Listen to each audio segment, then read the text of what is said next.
Talk Radio. It's more like Knoxxx. The best shit on radio. Your time is up, your time is now. You can't see him, your time is now. Your boy Mike Knoxxx, yeah, he's shining now. The game be won, yeah, his time is now. Your time is up, your time is now. You can't see him, his time is now. The boy Mike Knoxxx, yeah, he's shining now. The game be won, yeah, his time is now. It's the best damn show on the radio. The game version 1 on your speaker, so that you know. Mike Knoxxx and Triple X, all four with the motions. Welcome, wrestling fans. Welcome, sports fans. Welcome back to Fox Sports Radio 96.9 FM and Fox Sports Radio 1340 AM, Hopewell, Virginia, and all over the world on the BDSIR radio networks. If you don't know, that's the best damn show in radio. Also partner with The Chairshot, hashtag thechairshot.com, hashtag if you will. Use your head, people. Listen, I am your host, Mike Knoxxx, and that is my man, Mr. CP Platt, as well, over there on the Twitter. What's going on, Chris? Greetings and salutations, ladies and gentlemen. I'm happy to be here. There's a lot going on, and hell, Mike, we got a lot to talk about, brother. Not only do we have a lot to talk about, it's so much to talk about that I got to do a part 2 tomorrow. So tomorrow, there will be a special show with myself and Champ Creed over at Fox Sports from the Wrestling Marks of Excellence. Also, a Chicago kid like myself will dive into that wonderful part 1 and part 2 documentary that we got a chance to see and The Last Dance of the Chicago Bulls. But Chris, as you just said, a lot to talk about today. But as always, people, first, the particulars. Make sure you follow us on Twitter by my namesake. I am loud, I speak loud. And fellas, if you're not making it loud, that's your problem. That's Mike Knoxxx spelled with 3 X's. But people, you already know that. You can follow him as well. It's right there. You see it below his name. You put below his beautiful face. His mama said he's beautiful, so he's beautiful, okay? The real CP Platt. It's also 1340 AM Fox Sports on the Twitter as well. Instagram, wherever social media is sold, which is absolutely free. And since we're speaking about free things, so are podcasts. And we've been doing this thing for 10 years plus and counting. Not in my mama's basement. It was in my own basement. Now it's been in my several different game rooms. But you can find that as well at BDSR Network. Just search for it, like they say, Google me, like my man David Otunga would say, Google me, and you can find the podcast of not just this show, but other shows from, just you name it, it's there for you. You got no time to talk about it, so much to get into, Chris. How was your weekend? And most importantly, I'm just going to cut the core where it is. The weekend wrestling has been crazy, my brother. Yeah, I mean, it's weird, man. Wrestling, it's in this weird place now, man, because a lot of us, we think we know more about wrestling than we actually do because of all the journalists and whatnot and all the information that we're, overcome with. That most weeks, or a lot of weeks, and this week in particular, the outside happenings are way more interesting and fascinating than what actually happens in the ring or what actually happens on these shows. And yeah, this week was certainly no exception to that. I mean, my God.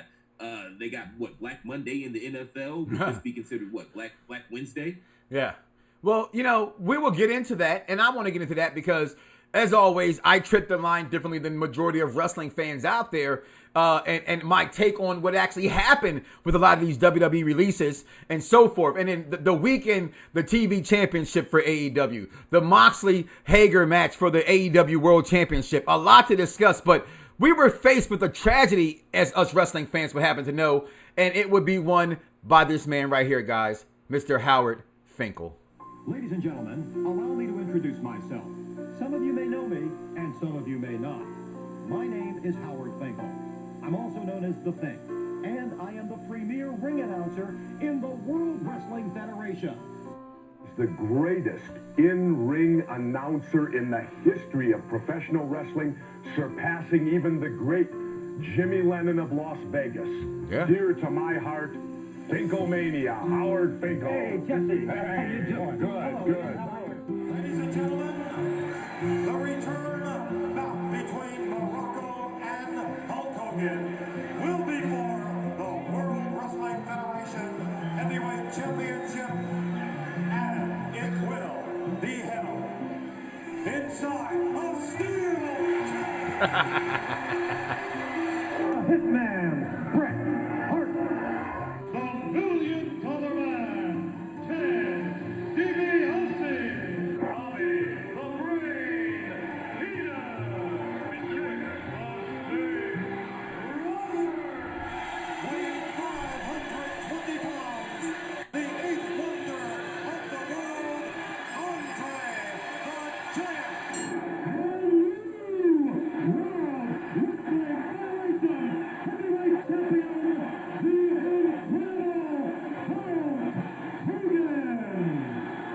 announce some of the greats in this business as champions with a signature word. From San Martino to Backlund to Hogan to Flair to Bret Hart to The Rock to Austin to Triple H to The Undertaker to Shawn Michaels to John Cena and many more, I wanted to make their ascension to the throne memorable and remembered by how I announced their win. Well, tonight I'm going to steal a page from my playbook, if I may. Ladies and gentlemen, I, the Fink, Howard Finkel, am a into WWE's Hall of Fame class of 2009. Thank you very much.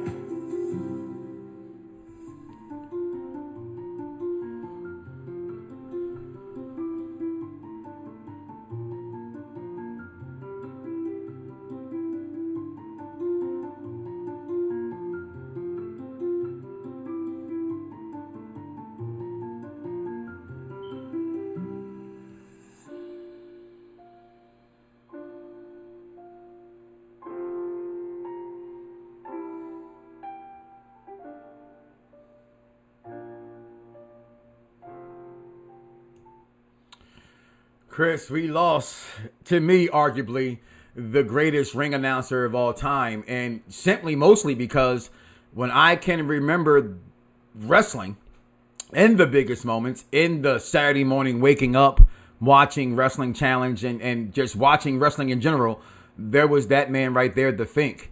And it's a sad day. I remember when this came across, I just, like everything else that happened, where I said, wow, babe, I'm really getting old. This is when you know you're getting older, when people when you're a child are starting to pass on. And it was just a sad day for wrestling fans, Chris.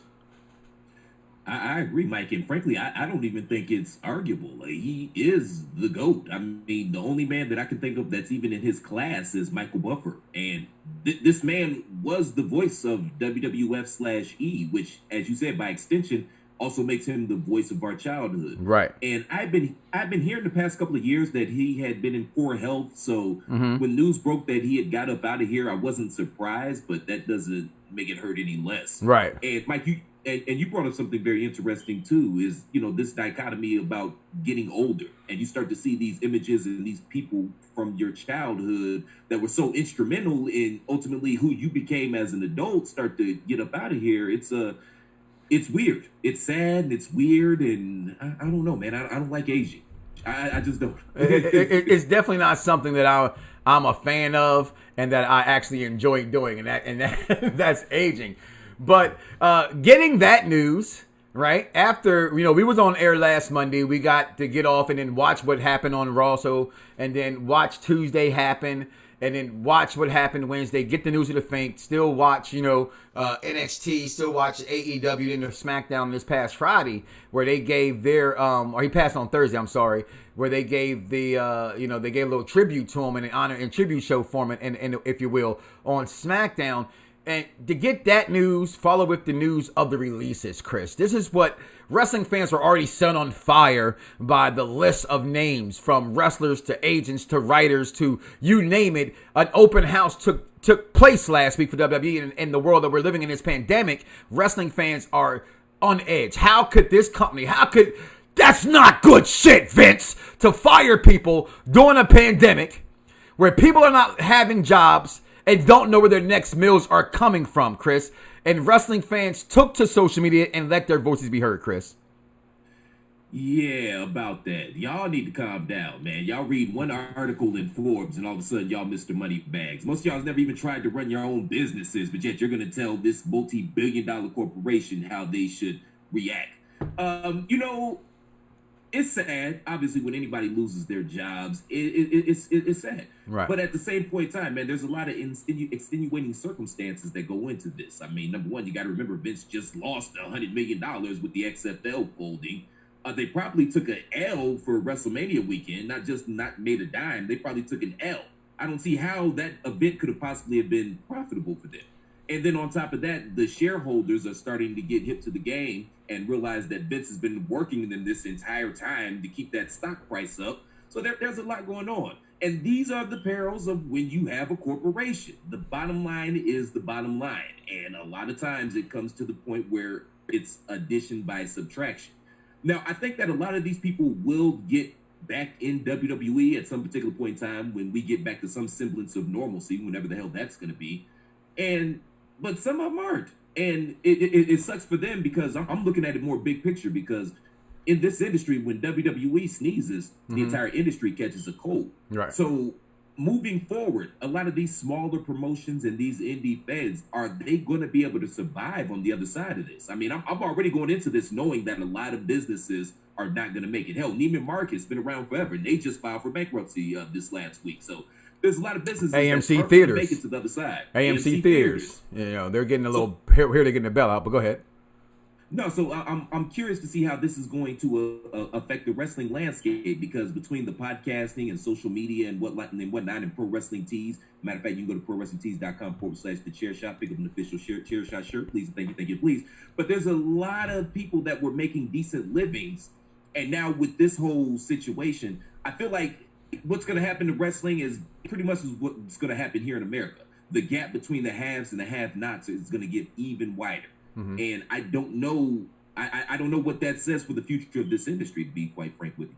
See, I like your take on that, Chris, because I had a different take, and your take is the more business side, and my take is also there with the business side, and I didn't bat an eye at it. And as always, I was glad somehow this happened where you were allowed to speak first in your opinion, but us even talking about it. I always tell people, shout out to Dice Man that's in the party right now, who completely disagrees with where I stood with this, and he'll get his spurs in either via chat. What's going on, Jason Michael Campbell as well in the chat, and we'll talk later, and I get his words out the best I can.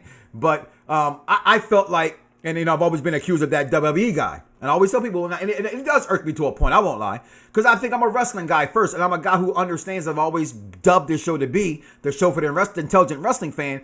I just think in this day and age where I can learn how to go build an engine off the computer of going to YouTube University, that everybody knows everything. So if we're that intelligent to go look up how to build an engine, we should be able to understand business. And understanding business is not saying Vince is an asshole because he fired these guys during the pandemic. Because my response to that was, I got laid off during this pandemic.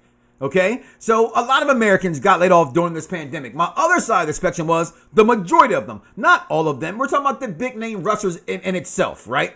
They had secure contracts. Yeah, you live with the money you make, so now they may be living above their means, but this hammer could have came at any moment. It didn't just have to come at this time because they decided to make the cuts that they make every year. And also, once the company proceeded to continue to have WrestleMania without the fans, because they had to go on with business, because they felt, I don't know their numbers, we know what they show us, but do we really? It's America, people. Do we really know what they show us? Okay? Felt they had to go on and had to let some of these guys go. My other end of the spectrum and I'm going to pick on certain individuals here, okay, would be one of Drake Maverick and how he took and used wrestling fans' sympathy and hatred for WWE to promote himself. Smart? Yes. Did he know what he was doing? I believe so. Yes. But I also give you the question, intelligent wrestling fans. Were you really craving for a Drake Maverick match? Were you looking for him to come back and do something worthy? No, Lio Rush, I felt Lio Rush shouldn't have been fired. I felt Lio Rush should have stayed with Bobby Lashley. But hey, what do I know? We're here for the culture, which should have been him and Bobby Lashley, but they didn't do that. But we're talking about WWE, who don't do a lot of things for the culture, okay? Or at least continue to do it for the culture, okay? So when this happened, I was like, And I didn't care. Not that I didn't care because I was, unsympathetic to their losing their employment. But for the wrestlers, especially, not the talent, not the writers who may not make this money. That is a shame for those guys. But hey, all you wrestling fans that hate the WWE, didn't you say you hate the writing? So shouldn't they fire some of the writers anyway? I'm confused at your anger sometimes. You're so eager to hate them that no matter what they do, they're wrong. That's okay. You're entitled to. That's the part of being a fan, which is a fanatic, and you're fanatically crazy about your opinions about what they do 90% of the time. I'm not a WWE mark. I am a fan. I'm a fan of pro wrestling, but this was business and nothing else but business, Chris. And I mean, that's just the nature of the beast when it comes to social media. People are waiting on social media with bated breath to be outraged or offended or angry at something. That's just what it is. And the funny part is, people think that they're acting on their own fruition, like this is some organic thing. They don't understand how they're being mentally manipulated to react a certain way. You know what I mean? It's predictive therapy. You know that some of the people are going to react like this. You know some of the people are going to react like this, but you're going to get a reaction. And you're not even thinking. Like you don't even have your own mind. You think that you're an independent thinker, but you don't understand that your entire existence is being manipulated by something greater than you that you don't even understand. And you just live to be angry and just live to be off of emotion. Was it upsetting? Was it upsetting? Of course. And I feel bad anytime anybody loses their job. Absolutely. Not just wrestlers, just anybody. And that's where I People stood. got families. Right. Yeah. People got families, man. People got to make a living. This is America. If you don't work, you literally don't eat. That's what this is. Simple. But again, man, people are going to have their agendas. And this was a reason to shit on WWE. Yeah. I'm not saying I agree with what they did. I'm not saying I disagree with what they did. I'm looking at it from a completely objective perspective. Yes. A business perspective. They did what they felt they had to do. It is what it is. This shit happens every day, and nobody bats an eyelash. No one bats an eyelash. And let's speak about some of the guys who did get let go. Most importantly, I remember when hashtag I'm a Dean Ambrose guy, and now my shirt says hashtag I'm a John Moxley guy. This guy was ready for the next step. EC3 still? EC3 is interesting Warning. because I thought that You're watching this warning has is for you. Every second of your life you spend staring at this screen is another second of your life wasted. Aimlessly watching, commenting, scrolling, liking, sharing, trolling. Is your life so empty and hollow inside that you have to vicariously live through someone else? A celebrity, a musician, an actor, a politician, a blue checkmark, a superstar. Do you read everything you're supposed to read? Do you watch everything you're supposed to watch, like what you're supposed to like, eat what you're supposed to like, think what you're supposed to think? Stop treading water. Challenge yourself. Damage yourself. Claim your individuality or you will become a statistic. Find your purpose. I have. And now I am everything you are not. You have been warned. Have we really been warned? EC3, he was ready. I've always had mixed feelings about EC3. I am not the biggest TNA guy. From what I witnessed in TNA towards that stint, I thought it was pretty cool. I think he does have a lot of potential. I think he has, but I thought WWE would love which would be the look. I think wrestlers have to have a certain look for that company. I thought he possessed that look. His NXT stint was worse probably than any of the guys that came in to go up so fast. So I just think he was doomed from the beginning. But speaking, and let's be honest here, WWE hits and misses a lot. But everybody's not a hit and miss. Everybody can't make it. I don't know what happened here. I wish they would have given him an opportunity. I've always been a believer in why do WWE get certain guys to do absolutely nothing with? And then I said, they're what we've always called the enhancement talent. I hate using that word. I like to call the original, which people find to be disrespectful. And I love that in his promo, he gave the hashtag superstars because I've always had a problem when that's where the narrative in WWE changed from enhancement talent to superstar because everybody's not a superstar. Some people are there to get other guys over to be the superstars. Not saying he is or he wasn't. I would have loved to see it again. But moving forward, I do think him, Rusev are guaranteed guys to be in AEW if we don't see them this coming up Wednesday, if that's not recorded and that's actually done live, or even in the next couple of weeks. Because I don't think they have a future endeavors where they have to wait for time because they're immediately fired. Chris, EC3. First and foremost, I just want to go on record as saying that I absolutely love TNA and it has nothing to do with professional wrestling. Ayo. Now, going back to EC3, I actually had the opportunity to see him a few years ago at an indie show. This was when he was TNA World Champion, and I was living out in Arizona, and he main evented the card against some local Arizona wrestler. The first thing that struck me about him was his presence. And, that's kind of a big deal when you're trying to become a star or, be in show business in general. You got to have some sort of presence. And it was palatable. You could feel it. He had a presence. And like you said earlier, he had that look that WWE tends to like. Right. He can talk. And he wasn't a bad wrestler either. I thought that he was going to be money when he got to WWE, or he was going to at least get some opportunities. I don't know what the hell happened. Maybe he broke one of those unwritten rules that we hear about but never really know what they are, and he got some heat with the wrong people. I don't know what it is. Also, I kind of agree with what he was saying in his promo. He was spitting bars in that thing. He was. So, but I think he's one of those guys, like you mentioned, him and Rusev, they're going to be just fine because number one, he's had success outside of WWE, and Rusev is that damn good. So he's going to land on his feet. And I think they'll eventually find their way at AEW, and I think Leo will be there as well. Yeah. Maybe even Kurt Angle in some sort of backstage capacity. Another prison shank, if you would, to Vince McMahon if he goes over there. Dice man, who friend of the program, checked in and said nobody saw Leo, EC3, Gallows, Anderson, Rusev being released. Nah, I disagree. I think Gallows, Anderson, and Rusev were always on that hit list to be released. Being released. We will always have a saying in wrestling of just wait for it. Some of those guys probably would have been used where something better was written for them. Agreed. That's always the problem with WWE. They don't write enough good products for these guys. But there's got to be at least 10 other people that could have been released that made less than they could have made you on those salaries. That, I don't know. Those are semantics I don't think that neither one of us know about. So on that one, I don't know. But I do love your post and saying that, in my opinion, WWE can make a lot more competitive product by getting rid of the development talent rather than these guys. Well, that's the question there, though, Dice. Who are we to them? Because we don't know what they do. Who they think's development talent or not. Now, we do know that they, at some point, they believed in Rusev to where, like the Bray Wyatt thing, he should have beat Cena at WrestleMania when he came out with the tanks. That was the ultimate. From there, he went down from there. And just because in wrestlers' fans' minds, Vince, you can't build somebody up to get to the next level and then have them lose every next level match.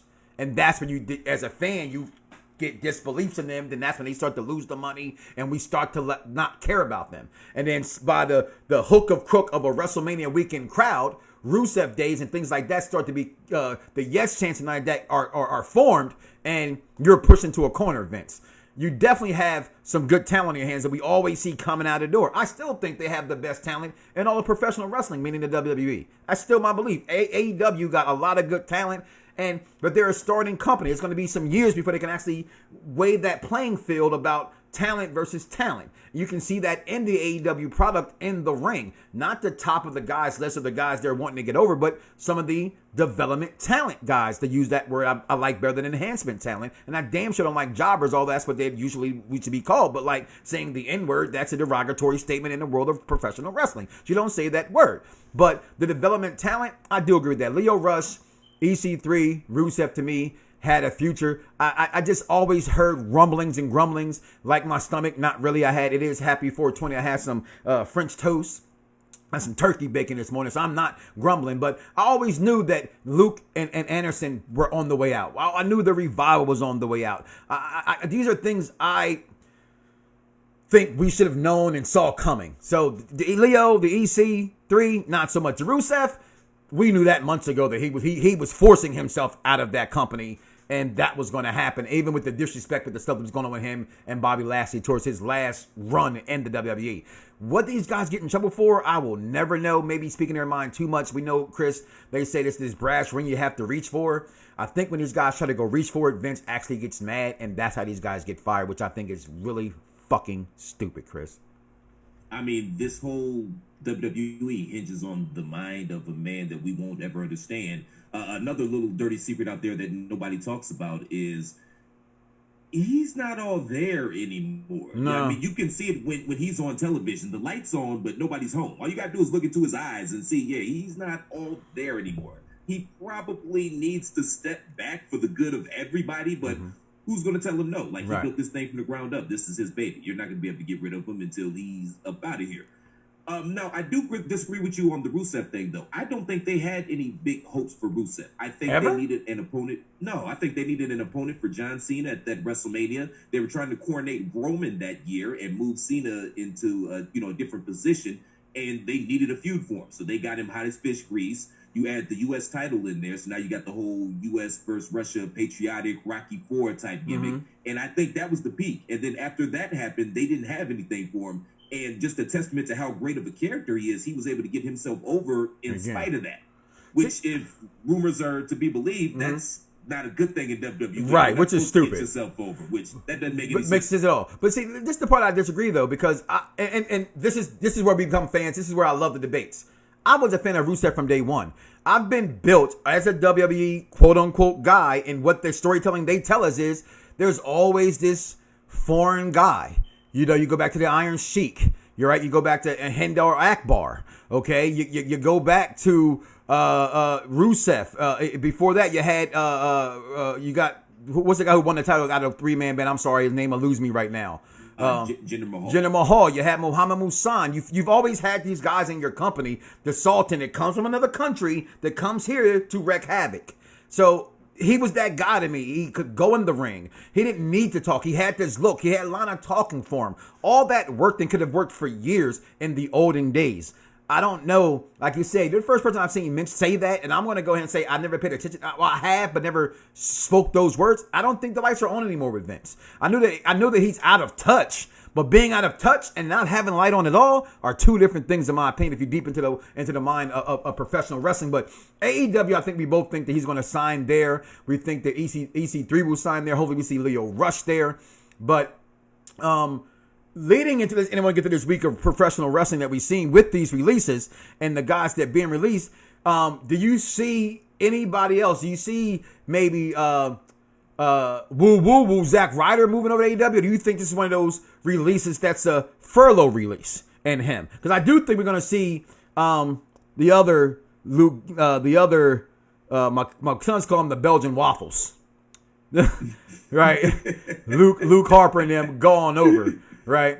Do you see anybody else actually going to AEW besides the 3 names we mentioned? I don't see Zack Ryder going over there. I think Zack Ryder's a lifer. And I think lifers tend to get other jobs in the company. Or it may be in that thing you said, and I've also saw in the reports that everybody's not been laid off or fired. They've been furloughed, which is pretty much what I am. I am not fired from my company. I am just not working till my company has work for me. So where do you lie in that, Chris? Now, doesn't this woman work for AEW, or is she in NXT? I get confused with the wrestling relationships. Listen, as I said before, not me, but my friend always said the only reason the girls are actually in wrestling is to keep the boys happy on the road. Besides that being said, in the life they've been given since then, I don't know. There's too many women to keep up with.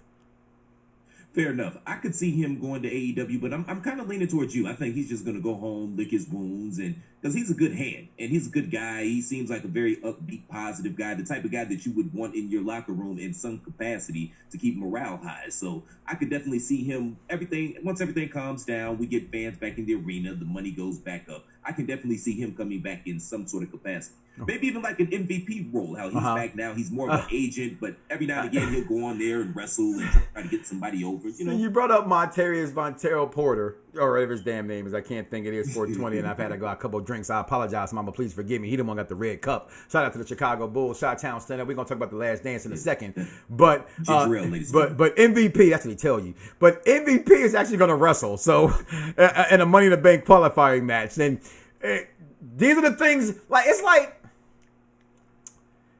I don't like how WWE fans or wrestling fans pick on WWE, but sometimes WWE asks for the shit. Sometimes WWE just puts out their face and say, smack me. I want you to smack me. And they deserve to get smacked. I have nothing against MVP. But in the world that's changing and how AEW is bringing in younger, mid-elder wrestlers, not legends, I'm thinking MVP's past his prime. Right? I'm not saying that because we know he knows he's a professional martial artist, so I'm not saying it in that term. He could probably kick my ass any day, okay? Or at least he'd have a hard time trying because I would swing. I'll definitely swing on you, okay? But what I'm saying is that, he's past his prime, right? So, but wrestling fans are like, why is MVP and a ladder in a Money in the Bank qualifier match? And I was like, hey, it's MVP in a qualifying match. I didn't care. So, but that's on SmackDown side of things. I like to jump back and forth there, Chris. But let's get into the weekend wrestling that is, sir. Starting off, we left with the preview of Monday Night Raw. Raw was I can't remember nothing that even happened on Monday Night Raw a week ago today, to be completely honest with you. I agree. It was there. It watched me more than I watched it. You know what I mean? I was doing FaceTime conversations. I was checking emails and doing stuff. I just had it on because I'm obligated to watch it and try to have some sort of opinion about it. But it was just there. The Andrade and McIntyre match, that was really good. I thought they did a really good job of leading to that match. How, Zelina got her crew now, and they were just wrecking havoc all over Raw. They played into the injury angle that really happened last time Andrade and McIntyre fought for the NXT title. And I'm digging Drew as the title holder. He wears it very well. I just wish he had a crowd to play off of so we could see exactly how over he's getting. But he wears the title well. So I'm digging his reign thus far. And then, of course, we knew Seth was going to come out at the end and spark that feud. I mean, that was the worst kept secret in wrestling. You great to see that coming in. He blind and dead. You know what I mean? Hold on, but I like that. I like to see Drew McIntyre versus the White Jesus. I like to see that. I'm sorry. That to me, that's money. That's money to me. McIntyre and Seth Rollins. And I don't care. I don't want to hear to say, oh, that's too soon. Why they're doing it right now? What the hell else they going to do? Yeah. Clearly, they got MVP in a Money in the Bank qualifier, so they don't have they're basically working with what they got. And no disrespect, because I love MVP. But you know what that is, though, man. WWE Logic. Here's a guy that had some name value, some name cachet. They're going to talk about he's a former United States champion, tag champion, yada, yada, yada. And they're going to use that to try to elevate another guy, or at least put a good win on his belt. It's kind of like when Evander Holyfield fought Larry Holmes. Everybody knew Larry was past his prime, you know what I mean?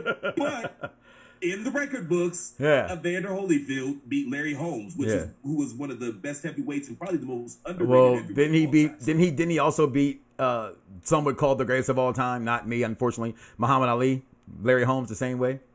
Exact same thing. So, yeah, the cycle continues. So that's just as I tell wrestling fans, things happen in wrestling the same way. Things happen in sports the same. Sports, I always say hashtag wrestling is storyline, but after that I went sports is storyline. There is no sports without storyline. Okay, wrestling just prefers to put it in the forefront.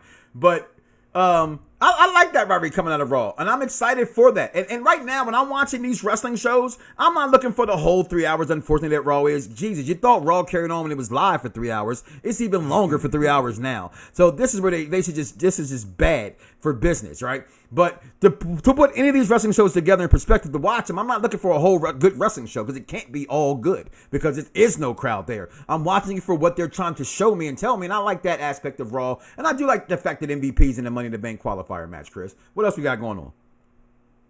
All right, so that's really about it on Raw, man. I mean, I guess we can mosey down the road to AEW unless you had some other thoughts. No, AEW. All righty. So AEW Dynamite, the main event was phenomenal. Jon Moxley versus Jake Hager. They almost made me forget that I was just watching Dean Ambrose fight Jack Swagger. Like, that's how good it was. These last couple of weeks, they've done a really good job of building Jake Hager as this animal and making him seem like a big deal and a threat to the throne. Plus, what was it called? The bubbly brunch or the bubbly bunch. That was probably the best thing I saw on TV all week. That was not the best thing I seen on TV all week because I saw The Last Dance last night. But in the words of wrestling, that was the best thing. I wanted to get that on here, but I couldn't find the way of getting that without it being copywritten. So that was the best thing in professional wrestling all week. The circle that's inner, as Max Hardy would say, okay? That was phenomenal. And I want a bottle of bubbly from Chris Jericho. I'll be watching Impact Live next week, not on tape delay. And I'm going to submit, and I hope I get picked. Yeah, I'm a little fan again, because I want a 6-pack of the bubbly. All right? I do. It's actually not bad champagne. We bought a couple of bottles that night that they debuted it. It was actually pretty good champagne. All right. A little bit of an aftertaste, but I can rock with it. Now, I do want to go back to you saying how good this match was. I was blah. And I mean, listen, and I don't want anybody out there saying, oh, there he is, because like Stone Cold Steve Austin, there you go. For those who can't see it on radio, those are the double birds that I'm giving the crowd, because I am hashtag a Jon Moxley guy. I am the one who saved the All-American, All-American, All-American, All-American, All-American. Earmuffs, kids. Shit, 5 times All-American Jack Hager. These are my guys. I don't know. Maybe for me, and it's taking nothing away from JR, who For what it's worth, I thought JR's commentary and adding in certain things like, why the chairs there? There's no crowd.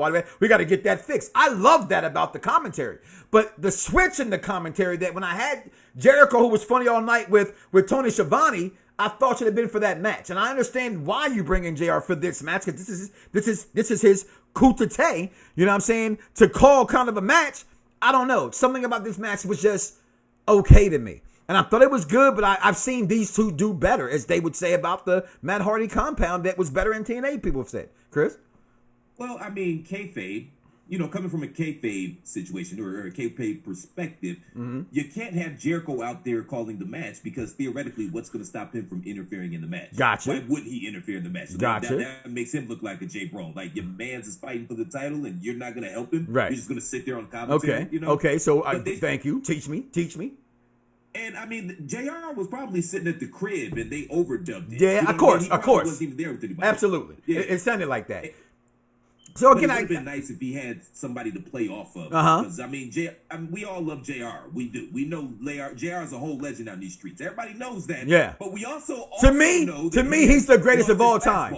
To me, he's the greatest of all time. Some would say Gordon Sully. Some would say Gorilla Monsoon. Some would actually say Michael Cole. And I know a couple fans did say Michael Cole. But I don't know how. Some saying I didn't say it. Okay, don't shoot the messenger. Okay, taste is subjective, I guess. So is comedy. Okay, so it wasn't that. Yeah, JR didn't give us the fastball. And like I said, I'm just as we can debate. I don't know. It was just something about, for me, it wasn't boom. I didn't need to see no cinematic for your smart marks out there that tell me, no, I didn't need none of that. It's AEW. I know what I'm getting. It wasn't the match of the night for me on that card. That's all. It was long. It was good. It was good. It was good. I saw different things from both of the guys I hadn't seen them do before. It just didn't hit for me, Chris.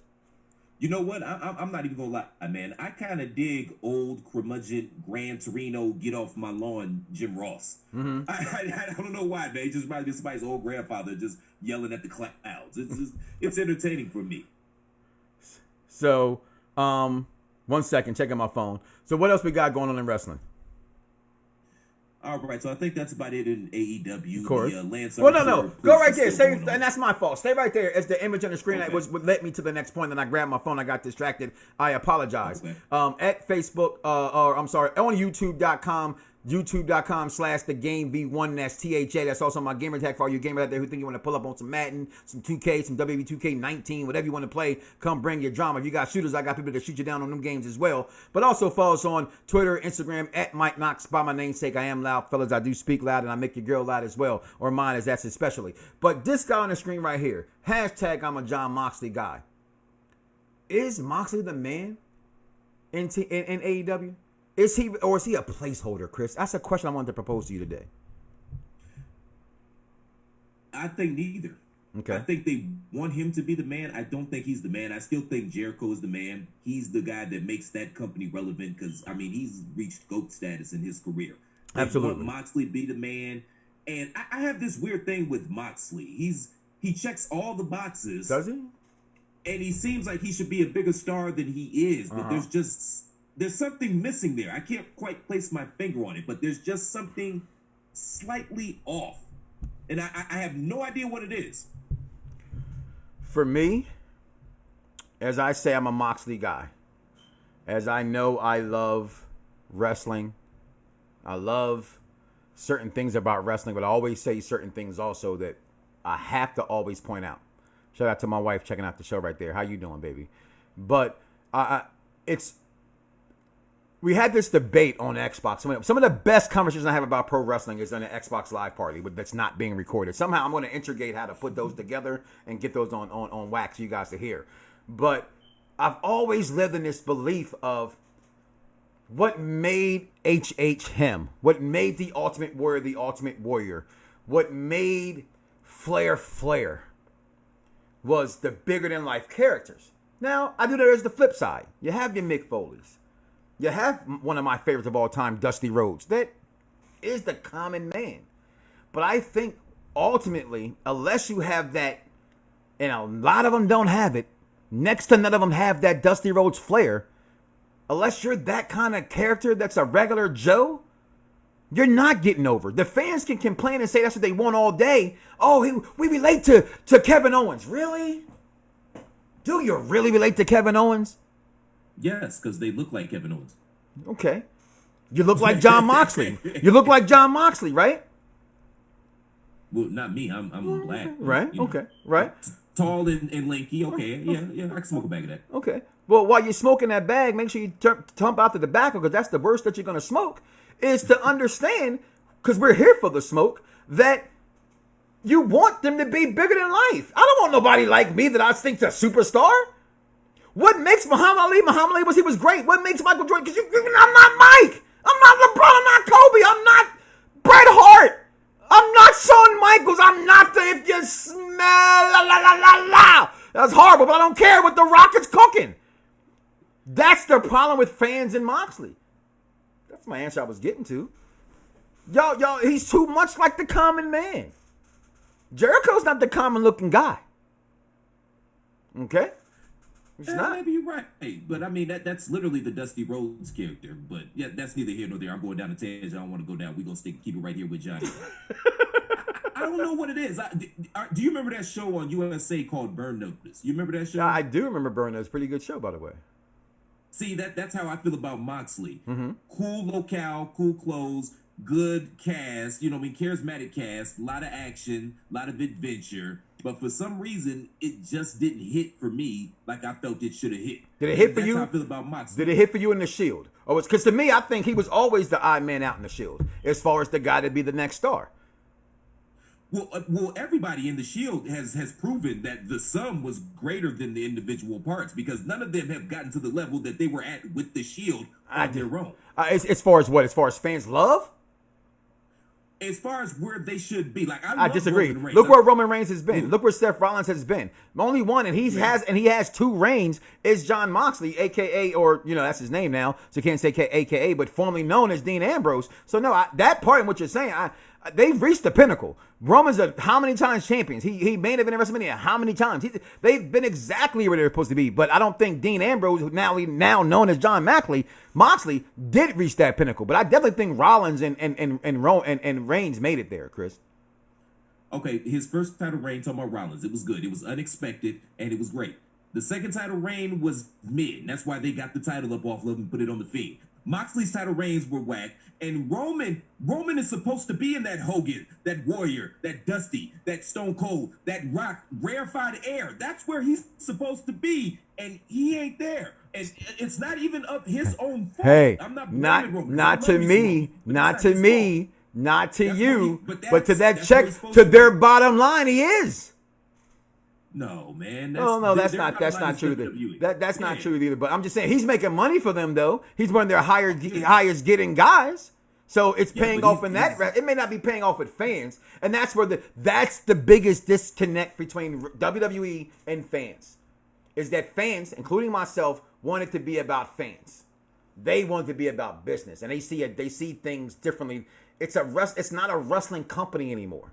And when wrestling fans start realizing that they're not watching pro wrestling, because pro wrestling is AEW, pro wrestling's NWA Crockett Cup, pro wrestling's MLW with Mo Lawler, friend of the program.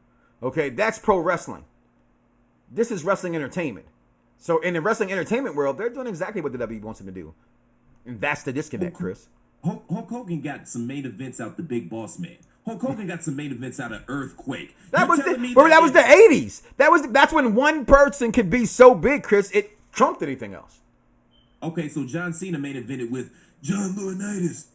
So you're telling me that if Roman is where he's supposed to be, where he should be, they couldn't have main evented Fiend and Roman at WrestleMania? They couldn't. That's why they had to dust off the mothballs off Bird and bring him in there. To answer the question, because I won't say I disagree, all right? Because there's some. I believe there's some truth in what you just said, but I say they didn't do it because they didn't think it would work for them.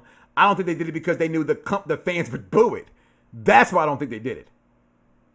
Because ultimately they want Roman. We all know that. The company can't even fucking hide it. Okay? It's Roman. But fans want anything but Roman. Like they want anything but Cena. Right? So if they had Roman go over on Bray at Mania in that crowd that was supposed to be there, they would have did that. Okay? And if they could have done it again knowing that this pandemic was coming, which maybe they did know since McMahon is so close to the clown in chief.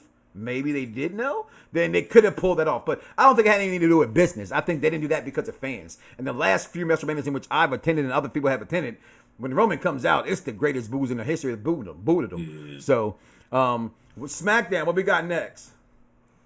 All right, so Friday Night SmackDown. By the way, while I'm pulling up SmackDown, I really wish we could have played that experiment out to have Roman and Goldberg main event that Mania, because I saw it going similar to Goldberg and Brock at WrestleMania 20. Like, both guys were just going to get booed out of the building, and Stone Cold was going to have to come out and stun everybody to send them home happy. Yeah. I'm being facetious with the last part, but I just wish we could have played that out and saw how everything worked. All right, so moving on to Friday Night SmackDown.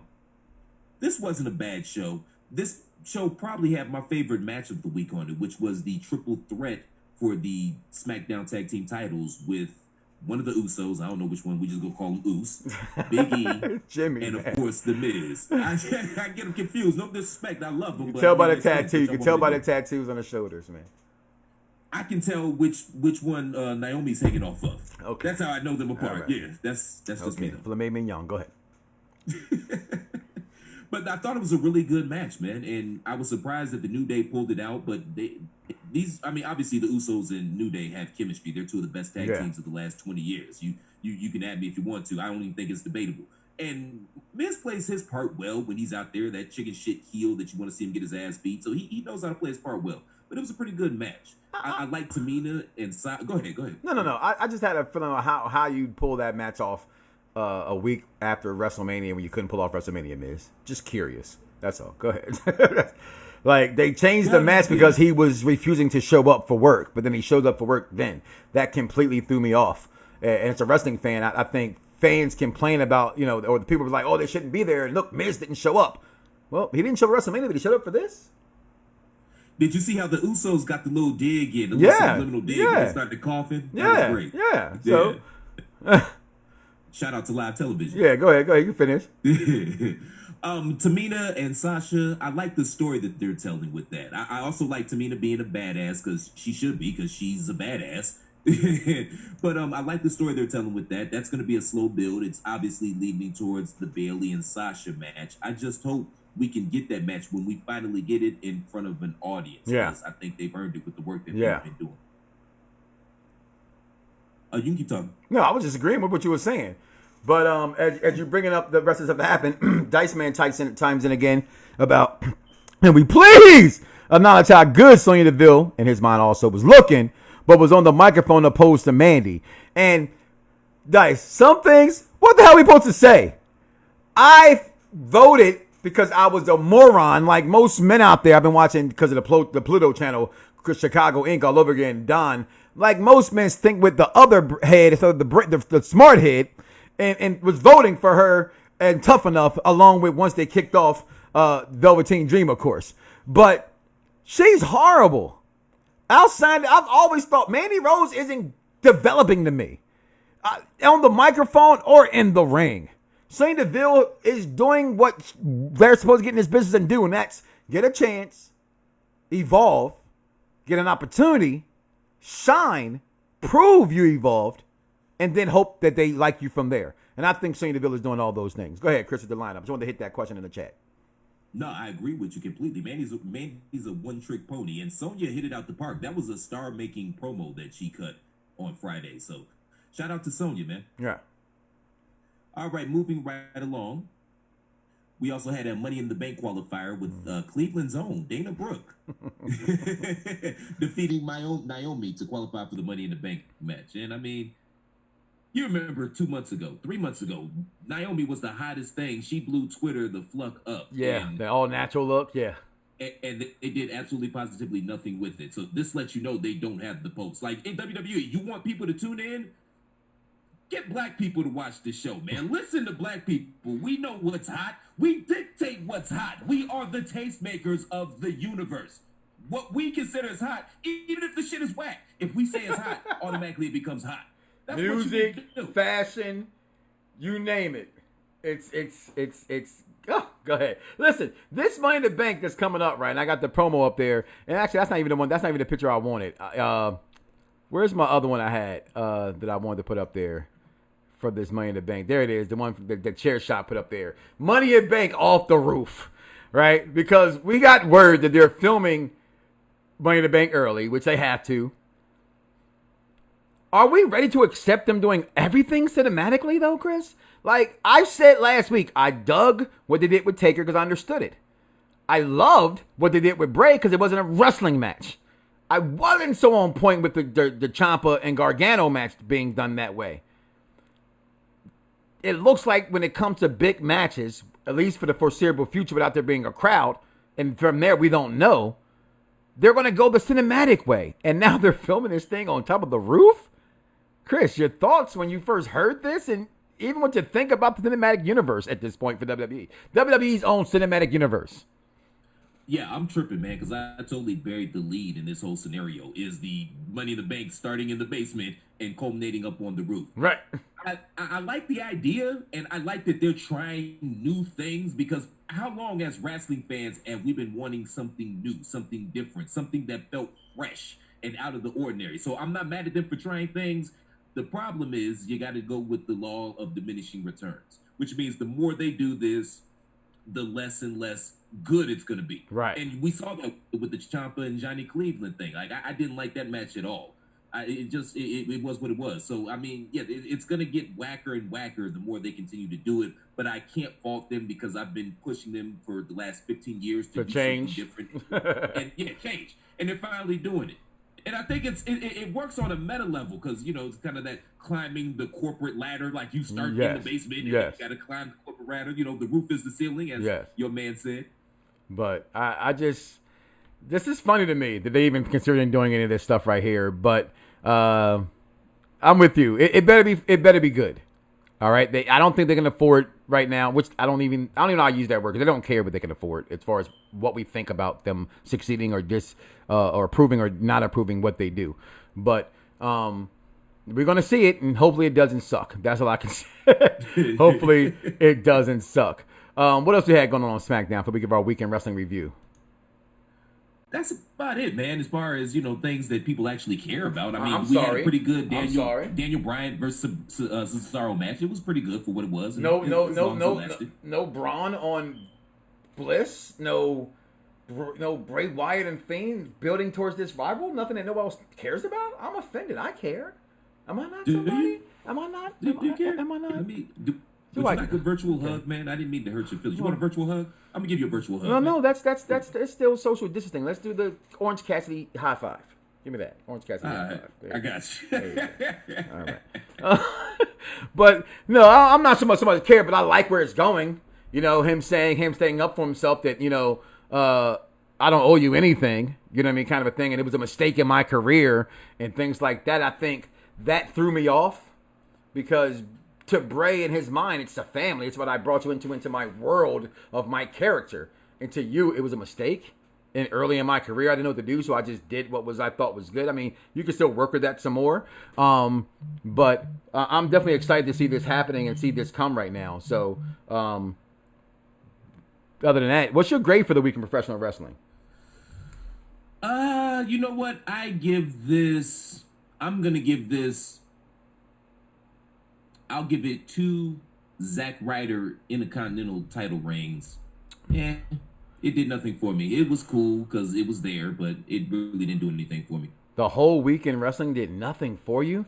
I have to agree with you in that because I'm going to give it a 2 out of 5 on hardcore championships. And I mean that in how I view belts I would purchase, right? It's something I would never buy because it's not a belt I'm intrigued the way it looks. It just wasn't a good week. It wasn't a good PR look for them firing people during this pandemic. Hashtags, please stay at home, stay safe.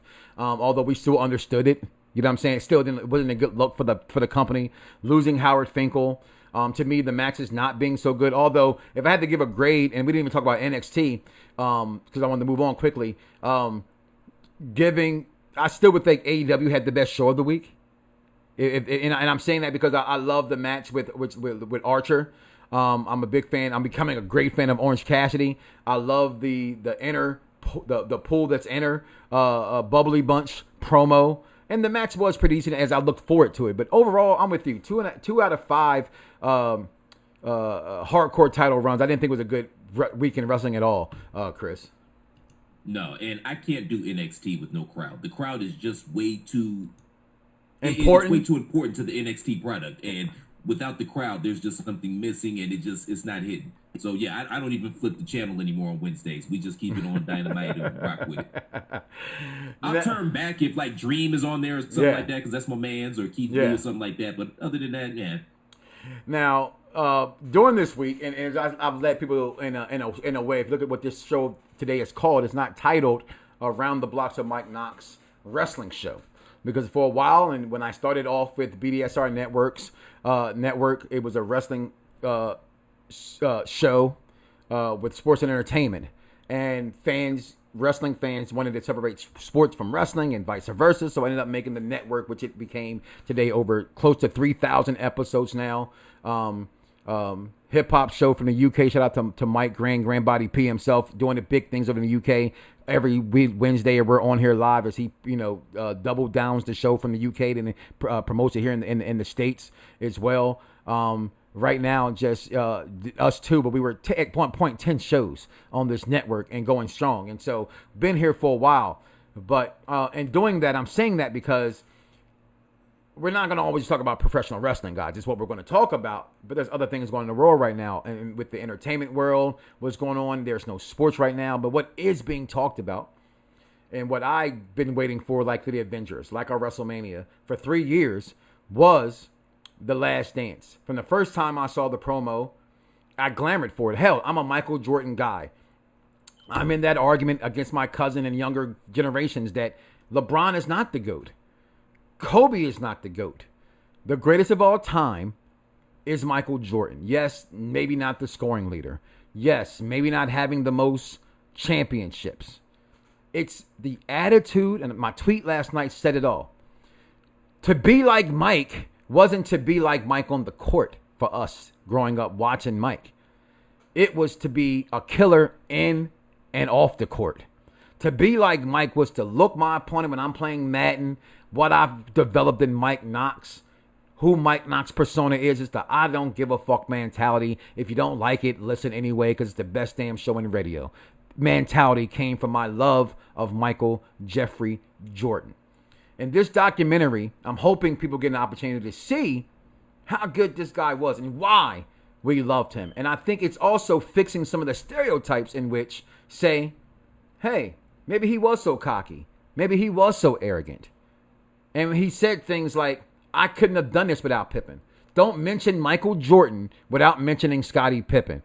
That has to be the ultimate, I couldn't have done it without him guy. People don't say Jordan did it by himself.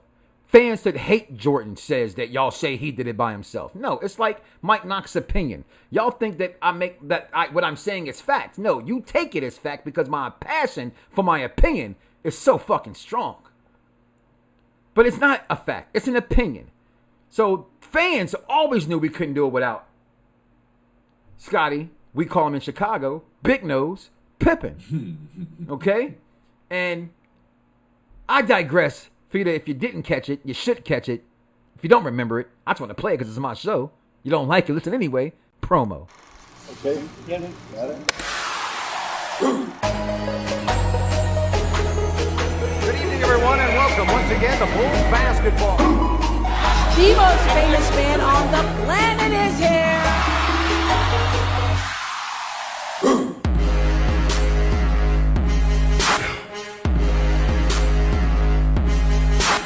Okay, everybody.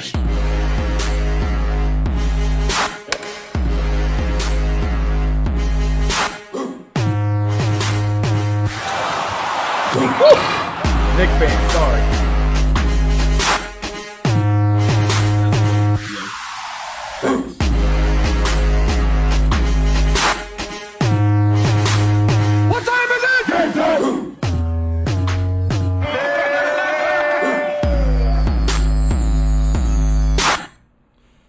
10 parts documentary taking over our airwaves, taking over Sports Center and any other sports show after it and the day after it and the day after that until it re-airs again because there's nothing else to talk about. Michael Jordan has been accused of being selfish and so damn what? Now is the perfect time for fans to understand why we love him so much and for why you still hate him so much. All was developed yesterday in part 1 and part 2 of the Chicago Bulls. And I absolutely love part 1 and part 2, Chris. I can't say enough. As a kid from Chicago, I wasn't here for this final season. I had just left Chicago at this point in 98 and moved to Delaware. But growing up there, I remember in 1991, I always tell my wife, and this is something that I'm letting out the bag. In 1991, when Michael Jordan, and this is a little, people might not understand the world I lived in, and the Bulls won that championship, it was the first time a kid who lived on 69th Street could walk to 71st Street and not fear for my life because all we were doing was being happy, celebrating the Chicago Bulls had won a championship. It didn't matter what colors we had on it, what I was affiliated with. It was the Chicago Bulls color that mattered. And that was great for me, and I will always attribute a huge part of my childhood. I brainwashed my kids so bad they don't know that Michael's the GOAT. It's that simple, Chris. Your takes on part 1 and part 2, my friend. Well, first and foremost, shout out to ESPN for doing right by the people, for moving this series up and giving us something to watch. And I'm curious to see what the numbers this series did, because what else was anybody else watching? Not a damn thing. How massive this thing was. Yeah. And I'm going to table the LeBron versus Jordan discussion because this is the time for that, man. This is a celebration of Michael Jordan. And you got your jersey on. We're not going there, man. This is your time. You know what I mean? So we're not going there. Obviously, I enjoy both I ain't parts, sweating for nothing in this hot-ass room with my air conditioner being broke, and I live in Florida. I'm sweating for this man right here. All right? As soon as this show's over, I'm taking this hot-ass jersey off. Go ahead, Christopher. Shit, it's hot. And I got to be honest, man. As a kid growing up in Cleveland, I still remember Magic Johnson saying that the Cavs were going to be the team of the 90s. And those 90s teams are forgotten now. They were really good. We had really good teams, but the problem was we couldn't get past Jordan and the Bulls. And it's so shitty to be from Cleveland that we don't even get credit for being his greatest rival. Y'all always bring up Patrick Ewing and the goddamn Knicks. Because they were, because it was them and the Pistons. Y'all didn't matter. I'm sorry. I respect y'all, but y'all didn't matter because y'all wasn't that team. And unfortunately, there's going to be no bad boy slander either. Isaiah Thomas is my favorite player. Oh, listen, that's in episode 3. That's in episode 3. And just to give a little heads up about episode 3 coming this coming Sunday, that there's this part, and I love that Mike Greenberg said this morning. Because this isn't mine, this is Nietzsche's. That's when I steal something that I heard from somebody else. It's not mine, it's Nietzsche's. That if the rules of today was back then when they played the Bulls in that Pistons series, but you were in that series, the entire team would have been suspended for the year because basketball was different back then than it is now. Kevin Durant, his own words, he said, yeah, we're more athletic today. We're longer today and lengthwise. But the floor spacing, the touches that he would get today, he would average 50 points a game.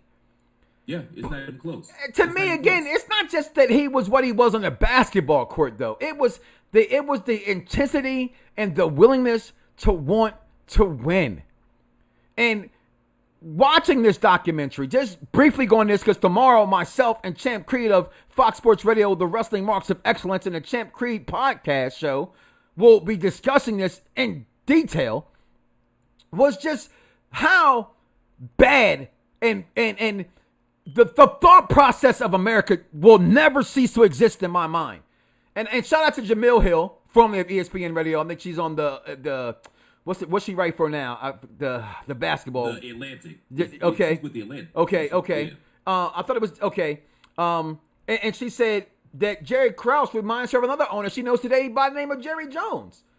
You may bring me in because you identify talent and have the money to move this talent to your team to fit these pieces together. But if the pieces on the floor don't play well, then they're the ones to get blamed. They're not going to remember who Jerry Krause was if he didn't win that championship, then Jerry Krause not getting another general manager job. That's it. But the players make the league, guys, not the front office. And to think that, and again, very little in this documentary can surprise me because I knew these things. I knew this was going on because I'm from the city. At that point, I had just left the city. I had enough ears to the city and was close to the situation being a fan. knew these things. Nothing surprised me last night that I saw. Absolutely nothing. Only thing surprised me is we had a debate, what's in that glass? I know one thing Uncle Shay said, yeah, Skip Bayless. It wasn't yak. All right, that wasn't no damn cheap-ass Hennessy that Mike was drinking on. That's like a Macallan, some Louis XIII, something. You say a Scotch. All right, that wasn't no Doors. All right, but and also, shout out to my man Otis, okay? Ain't nobody worried about your ass, Otis. It wasn't no goddamn bottle I couldn't afford either. It wasn't no $5,000 bottle of brandy. I don't, maybe it was though. Maybe it was some butterscotch that I never seen in my life before. I don't know, but I know, and I've always known that team was a great team. And the fact you would tell someone like Michael Jordan, that's like, can you imagine today if the front office of the Los Angeles Lakers told LeBron James or the Cleveland Cavaliers, you go back, you name whatever franchise, insert any great athlete, GOAT of their time athlete, and say to you, I don't care if you win 16 games, Tom Brady. I don't care if you go 82-0, LeBron James. Your ass ain't coming back. The outrage the NBA would have today because of the power, because of Michael Jordan that the NBA has today. I think players forget, but he's the GOAT because not just what he did on the court, it's the mentality he had, and the players know they would not be multi-millionaires today without Michael Jeffrey Jordan, Chris. That's my final thoughts on MJ. What's yours? We're going to move on from today's program, brother. It's one of those scenarios, man. Jordan was a force of nature. And if you weren't there, I don't know how you can put into words or into context what exactly Michael Jordan was. Number one, just on the court, not only was he arguably the best athlete on the court, he was the most fundamentally sound player on the court. And that mentality, that dog mentality, he just literally refused to lose. And he was going to break you mentally. And that's the part, like, when I go back and forth and I talk back and forth with him and LeBron, that's the one part that I got to give to Jordan. He was mentally going to break you. And I don't see that with LeBron. And he never quit. Now, obviously, the phenomenon that he was, number one, we all knew that Jordan was a sociopath. Like, that's not anything new. If you didn't know that, if you know, you know. It is what it is. But yeah, like you said, man, the league would not be where it was if it was not for Jordan. You can say that Bird and Magic saved the league. Absolutely. Because it had the reputation of a bunch of, coke kids. Yeah. Hell, they used to play the finals games on delay. Yeah. On tape delay. Yeah. But then Jordan took it to that next level. And he, not just basketball players, but just athletes in general. And, how comfortable... Hell, you could make the argument that if there was no Michael Jordan, there might not be an Oprah Winfrey. Because he was that one black guy that white people were comfortable allowing into their home, even if it was just for 2 hours at a time watching a basketball game. And you know what I mean? He transcended everything. Yeah. And the commercializing, the shoes. The world is not today what it was then. And then, for what it's worth, not having this access on social media to these guys and can say what we want to say to them, whether they watch it or don't watch it, acknowledge it or don't acknowledge it, access to, they didn't have that then. And so to see them on a TV show, to see them walking in the streets was huge news. That's why when you saw them in Paris, it was big that he was over in Paris like that at that time. It's just the world was different. The world is very different now. And because of that, we are missing some of the golden things we had. I've always said this, and I'm going to continue to say this. If Jordan played today, if Ali fought today, if Kareem Abdul-Jabbar played today, if Karl Malone, with the checker pass he had, played today, Charles Barkley played today, a lot of our greats, insert sport you want to name, Babe Ruth, played today, these are athletes that would be hated by social media standards because they would be considered bullies. They would be considered guys who talk too much shit. But where we grew up, where we come from, why I miss the olden times is a real man to us was a man that could talk trash, take trash being talked to them, and elevate from it and not be pussyfied because of it. This has nothing to do with your sexuality. This is what we thought about being a man. Bullying to us was a common thing. I'm not saying it was right. I'm not saying that it's right. I know that bullying is wrong today. But if you could take the beating, the brow beating that was given to you, on the other side was a respect from your fellow man that was unmatched by anything else in this world, Chris. And with that being said, listen, guys, we're going to get up out of here. Look for me tomorrow right here on BDSR Networks, 1340 AM Fox Sports, 96.9 FM Fox Sports Radio, Hopewell, Virginia. Also, hashtag, look out, y'all, hashtag the chair shot Chairshot.com, use your head. Hashtag use your head, it is, if you will, so to speak. I'm sorry, Greg DeMarco. I apologize. The Greg DeMarco Show, Podcast Award, all that going on. Chris, where do you get the shirts at, man? Because I need to get myself one for next week's show, actually. Well, I'm glad you brought that up. You all can go to ProWrestlingTees.com/The Chair Shot. We've got something for everybody, for the wrestling fan in your life, even if it happens to be you. We've got Save Tag Team Wrestling, hashtag journalism, Baron Corbin sucks. We've got old designs. We've got new designs. Don't buy that shirt. For you. Don't buy the Baron Corbin shirt. ProWrestlingTees.com/ endorsed by Baron Corbin, by the way. He actually endorsed that shirt. Okay, That's well, a shoe. So again, ProWrestlingTees.com/The Chair Shot. Please and thank you, please. Thank you and please. Listen, guys, do not wake up all morning and say to yourself, I love me some me and don't love God, because that ain't cool. Check me out tomorrow, y'all. Check for this podcast later as well, guys. We out of here. Peace.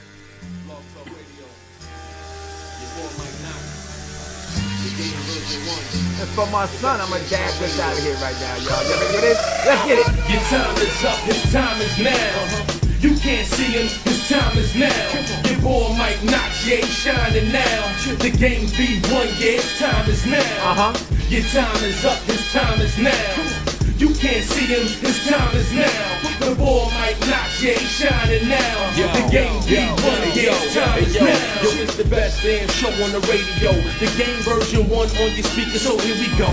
Mike Knoxxx, the Triple X hardcore host with the most, is the explosive, most electrifying coast to coast. Get ready for sports, entertainment, and all that. If you don't like the way he brag, you can really fall back. Confidence is what you call that. Every Saturday from 6 to 7, you know that it's on black. World order, belt splits is so heavenly.